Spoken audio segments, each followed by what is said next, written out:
Il s'agit au départ de dépenses pour les meetings de Nicolas Sarkozy pendant sa campagne présidentielle de 2012, d'un montant total de 5,6 millions d'euros.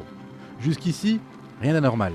Sauf qu'il n'y aurait pas que cela payé par l'UMP d'après Libération. Il y aurait également 12,7 millions versés entièrement par le parti pour au moins 55 conventions thématiques. Et de la plupart de ces prestations, affirme le quotidien, il n'y a aucune trace.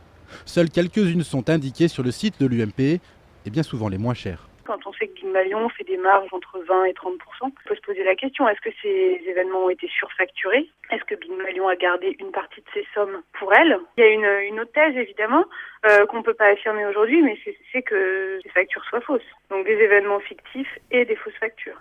Une conférence sur l'accès au crédit, par exemple, facturée 299 000 euros et qui s'est tenue 3 semaines après la défaite de Nicolas Sarkozy.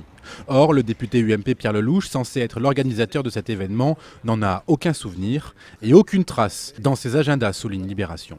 Fin février dernier, l'hebdomadaire Le Point avait évoqué pour la première fois la somme de 8 millions d'euros empochée par les deux fondateurs de Big Malion, des proches de Jean-François Copé, que le président de l'UMP aurait favorisé.